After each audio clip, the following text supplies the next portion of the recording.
నిర్వహించినటువంటి ఈ సమ్మేళనానికి అవకాశం ఇచ్చిన కాలేజ్ ప్రిన్సిపల్ గారైన లక్ష్మయ్య గారికి,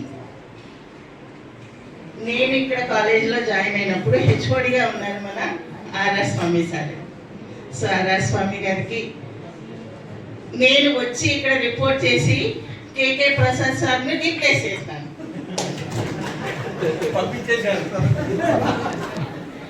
సార్ గుర్తుపెట్టారు సార్ గారికి. మాతో పాటు అప్పుడు చాలా హుషారుగా తిరిగేవాళ్ళు రంగయ్య గారికి అందరికి అంతా బాగుంది. కానీ మిమ్మల్ని సంబోధించాలి. అందరూ కూడా ఇప్పుడు బాధ్యత గల పదవులలో ఉంటూ ఎంతో జీవితాన్ని కూడా చూసిన వాళ్ళే ఈరోజు మా ముందున్నారు. I just can't take you as students, friends. All of you are our dear friends. We may be on that day we are teachers, but here we stand as your friends. నాకు ఒకటే ఆశ్చర్యం అనిపించింది. ఏమంటే అప్పుడంటే బలవంతంగా కూర్చోబెట్టి బాగా చెప్పిన విన్నారు. ఇంత భాగస్తులే ఇంత సంతోషాన్ని పొందుతున్నారంటే ఒకే ఒక రీజన్ అనిపించింది. Because we want to get connected, not through our cell phones and WhatsApps and Facebooks and Instagrams. మనం ఎట్లా కనెక్ట్ కావాలి? ఒకరినొకరిని చూసుకొని కదా. మాకు కూడా యూనివర్సిటీలో మై ఎంకామ్ వాజ్ 78-80. ఆ బ్యాచ్ను కూడా మేము మన లాస్ట్ జనవరి 24 జనవరి 4న మేము మీట్ అయినాం. 78-80 బ్యాచ్. అప్పుడు మా ఫ్రెండ్స్ అందరూ మాతో పాటు చదివిన వాళ్ళందరూ వచ్చి కళ్యాణి అని పిలుస్తున్నారు బాయ్స్ అంతా. అప్పుడు నిజంగా చెప్పాలంటే అప్పటి కాలంలో పీజీ అయినా కానీ తల ఉంచుకొని పోయి ఆడపిల్లల మీద తప్ప అప్పుడు పేర్లు కూడా తెలియదు. వాళ్ళు వచ్చి కళ్యాణి, వాళ్ళకైతే నేను నోటెడ్ కళ్యాణి అంటుంటే పేరు చెప్పు ఫస్ట్. నన్ను గుర్తుపట్టలేదేమే నువ్వు? సరేలే పట్టదలా బాగా పొట్ట నా ముందు నిలబడుతున్నావు. ఓ ఫస్ట్ పేరు చెప్పు. నువ్వు మాత్రం మారలేదా? మాట్లాడు but still I are able to recognise me కదా. సి కాబట్టి పేరు చెప్పి మాట్లాడు అబ్బాయి అనేదాన్ని. అంటే మనం జీవిత గమనంలో అనేక స్థాయిలు దాటి +60 మేబీ ఇంకా కొంచెం ఆ దరిదాపులో ఉన్న వాళ్ళు కూడా ఉండొచ్చేమో వచ్చేసినాం. అంటే జీవిత అని మనం చెప్పాల్సిన అవసరం లేదు. కానీ we feel the pressure of 60s. ఒక విషయం మాత్రం మనం గుర్తుంచుకోవాలి. Now I would like to teach or take out one point from our accounts. మీకు గుర్తుందా ట్రయల్ బ్యాలెన్స్? మనకు ఒక చాప్టర్ ఉండేది ఫస్ట్ ఇయర్లో. ట్రయల్ బ్యాలెన్స్ సరిదిద్దాల. ఇఫ్ ఇట్ డజంట్ టాలీ కదా, సరిదిద్దాల. అప్పుడు మనం కొన్ని తప్పులను లిస్ట్ అవుట్ చేస్తాం. ఏమా తప్పులు? Errors of omission, errors of commission, సరిపెట్టేది కంపెన్సేటింగ్ ఎర్రర్స్, ఇట్లా ఉన్నాయి కదా. ఇవన్నీ జీవితం ఎంతవరకు మనకు నేర్పించింది. ఇంకా ఇప్పుడు బ్యాలెన్స్ షీట్ అనే మన లైఫ్లో we have taken many things from life, whether it is our life. ఈరోజు నాకు చాలా బాధ అనిపించిన విషయం, మాలో ఎవరన్నా ఏమన్నా పద్మపదించినారంటే ఎస్ ఇట్ ఈస్ ఏజ్ అనుకుంటాం. కానీ దాదాపుగా ఇఫ్ ఐఎమ్ నాట్ రాంగ్ ఒక 12 మంది పేరు చదివినారు స్టూడెంట్స్. 14 మెంబర్స్. సి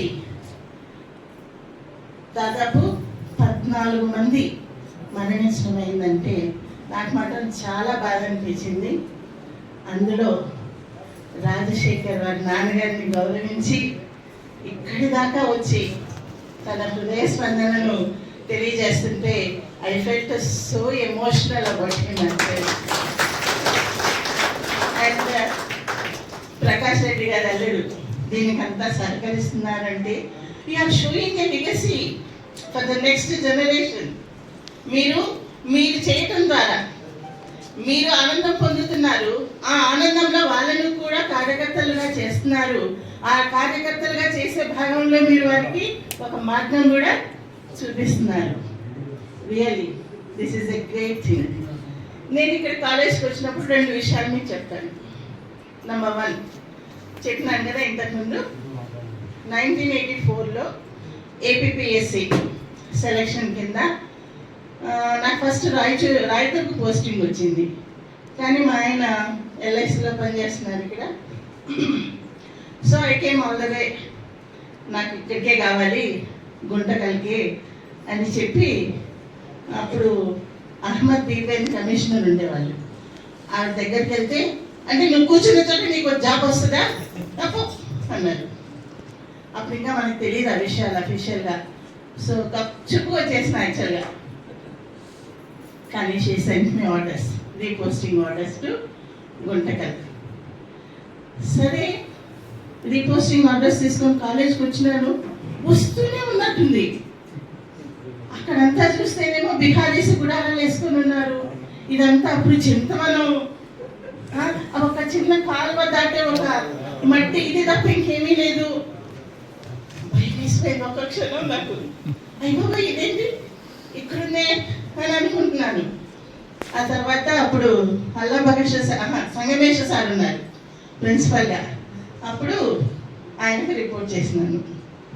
తర్వాత next I went to department. R R Swamy sir నన్ను పైనుంచి ఎగదిగా చూసి అప్పుడే కేఈ ప్రసాద్ గారు కూడా రిపోర్ట్ చేసినారు నాతో పాటు, మేబీ 1 day ఇన్ అడ్వాన్స్. ఆ తర్వాత సార్ అన్నారు, better you go to English medium అమ్మా అన్నారు. అంటే అప్పుడు ఇంగ్లీష్ మీడియం తెలుగు మీడియం కూడా ఉండేది కాబట్టి. సరే 84 మార్చ్లో నేను రిపోర్ట్ చేసినాను. శ్రీనా గారు ఎవరో ప్రకాష్ గారు నాకు ఫోటో పంపినాను మీ బ్యాచ్ది. నేను ఎత్తుకుంటాను, నేను ఎక్కడున్నాను, నేను లేను, ఎందుకని నేను లేను అని చూస్తే 86 కదా మీది. 86 బ్యాచ్లో ఆ టైంలో మా నాన్నగారు చాలా బాగాలేకుండా, he was in almost on bed. కాబట్టి నేను దీనికి ఉండలేదనుకుంటా. బట్ అందరూ కలిసి ఇంటికి వచ్చినప్పుడు మాత్రం I first recognise Seenu. He did change at all. ఇట్లాగే అనేక మంది స్టూడెంట్స్ నాకు ఎదురైనారు. వాయిస్ చాలామంది నేను గుర్తుపెట్టుకోలేకపోవచ్చు, కానీ మీరందరూ కూడా మా మనసులో ఉంటారు. మీ యొక్క భవిష్యత్ అంతా కూడా చక్కగా ఉండాలని, మిగిలిన తరాలకు కూడా మార్గదర్శకంగా ఉండాలని నేను ఆశిస్తున్నాను. ఈ ఆత్మీయ సమ్మేళనంలో మమ్మల్ని కూడా భాగం చేసి మీరు ఏమిచ్చినా కూడా అది లెక్కలేదు. ఈ మెమరీస్ మీరు ఇచ్చినటువంటి ఈ యొక్క ఒక హృదయపూర్వకంగా ఇచ్చినటువంటి మెమరీస్ అన్నీ కూడా తీపి గుర్తులుగా మాకు ప్రత్యేక గౌరవాన్ని, ఆనందాన్ని కలుగజేస్తున్నాయి. ఇందుకు సహకరించిన from the beginning I am saying Mr. Mahesh, such a busy and Divakar, I told them, okay, వీళ్ళందరూ కూడా ఇందుకు సహకరించి మనకి ఇంత గొప్ప అవకాశాన్ని ఇచ్చి మనల్లో ఒకసారి ఒకరం కలుపుకున్నట్టుగా. మేమైతే 78 బ్యాచ్ అన్నాం కదా, చాప్టర్స్ అనుకున్నాం. అంటే గుంటకల్లో ఉన్నందరూ వాళ్ళందరూ ఒక చాప్టర్, బెంగళూరులో ఉన్న వాళ్ళందరూ ఒక చాప్టర్, హైదరాబాద్లో ఉన్న వాళ్ళందరూ ఒక చాప్టర్, అనంతపూర్లో ఉన్న వాళ్ళు ఒక చాప్టర్. అంటే ఎక్కడి వాళ్ళు అక్కడ తిరిగి కలుసుకొని అక్కడికక్కడ తమ యొక్క అనుబంధాలు పెంచుకునేటట్టుగా మేము ప్లాన్ చేసుకున్నాం. The same thing we can plan again. మొన్న రీసెంట్గా గండికోటకు అందరూ రాగలిగిన వాళ్ళందరము కడప గండికోటకు పోయి చూసి వచ్చినాం. సో టీమ్గా కానీ అందరు కానీ అప్పుడప్పుడు కలుసుకుంటూ ఈ ఆత్మీయతను పెంచుకోండి. ఇందువల్ల ఒక అడ్వాంటేజ్ కూడా ఉంది. పిల్లలకు పెళ్ళిళ్ళు తొందరగా జరుగుతాయి. మరి మీకు అనుభవం సో దట్ ఈ రిక్వైర్మెంట్స్ అన్నీ కూడా వాట్సాప్లో పెట్టేసుకున్నారంటే that is what we are doing, that's it. కాబట్టి అందరూ కూడా సంతోషంగా ఉండాలని, మమ్మల్ని ఇందులో భాగస్తులుగా చేసినందుకు హృదయపూర్వకంగా మీ అందరికీ ధన్యవాదాలు చెప్పుకుంటూ ఆశీర్వదిస్తూ ప్రార్థిస్తూ వివరించుకుంటున్నాను. Thank you.